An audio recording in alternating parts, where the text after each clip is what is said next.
Hughes. Thank you, Madam Acting Deputy President. Sometimes you're lucky to meet someone who changes your life for the better, whose kindness, generosity and love puts a new spin on everything. That person for me was Marie Sutton, always a Moree girl, whether in Singleton or Darling Point.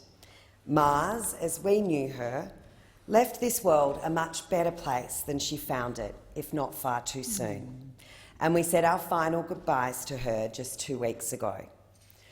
Marie was a loving wife to Bill, a proud mother to Tim, my friend from school, and most fiercely delighted by her granddaughter Harriet. She was one of the best friends anyone could ever hope for, and just one of her enduring legacy is a group of women that I'm lucky to call friends. She would never accept a no in getting us together.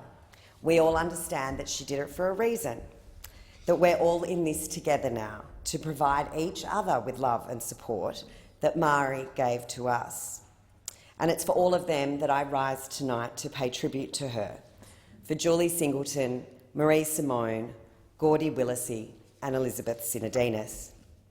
To pay tribute to our friend who was known as the woman who brought Princess Diana to Australia, for her beloved St Vincent's and Victor Chang Cardiac Research Institute.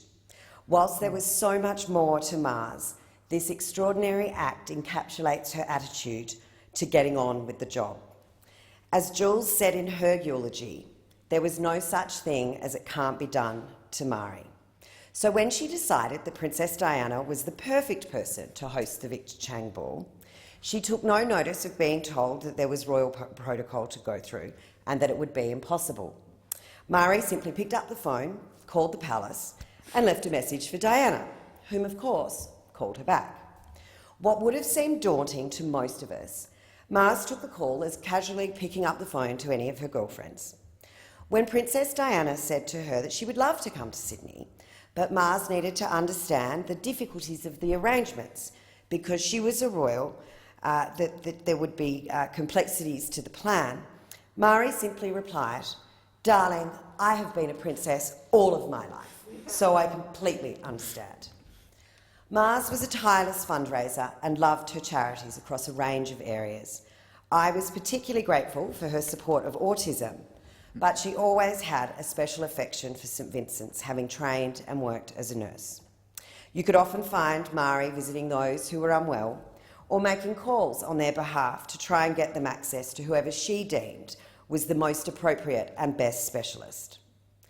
Mars never thought twice about asking for support for her causes, auction items or even the venues themselves.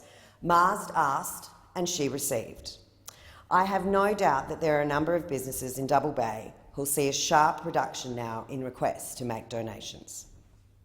Mars was glamorous in a way rarely seen.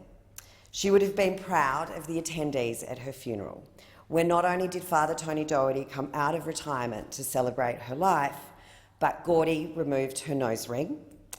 Haircuts, blow-dries and new outfits were the order of the day out of respect for Mars, and I knew there was no way that I could mourn her in aviators. A long lunch was a staple of Mars's diary. Poor Bill would be told by her that she was staying home for the day, only to get a better offer at the Woolloomooloo Wharf, and off she'd go. Whilst many of those friends were there to celebrate her life, there were also friends from Singleton, as well as her long-suffering cobbler from Double Bay, who tried in vain to get her out of her 6-inch heels. Marie was also a stalwart Liberal supporter, and the only time you would ever see Mars in a T-shirt that was on election day, which she would always dutifully volunteer for. Mars never doubted that for a second that the Prime Minister would be re-elected. Her faith was unwavering. In the weeks before the election, she'd been ill and was in hospital when she called Julie to see what time she'd be picking her up to be at the polling booth on the weekend, volunteering to hand out how-to votes for Dave Sharma. Jules made the error of trying to get Mars to stay in hospital. She was sternly told, "If everyone has your attitude, we'll lose, and whilst I have breath in my body, the Labor Party will not get in." Mars escaped from the hospital and she was there on election day to hand out. She was my guest that night in the VIP room, a memory I'll treasure forever, that she was there with me when I was elected and when Scott Morrison was re-elected. I think Marie's belief in the freedom to speak your mind also included calling her friends several times a day, sometimes at midnight, as she was nocturnal, or even later when the tennis was on, which she loved watching.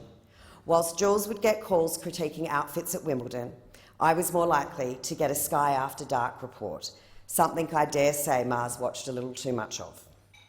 When you missed or dared not to answer one of Marie's calls, there would be follow-ups or repercussions thereafter.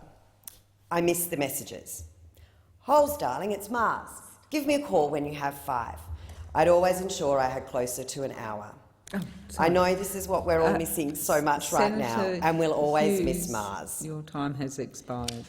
We're all we're all poorer for her loss. You only get one, Marie Sutton. Senator Smith.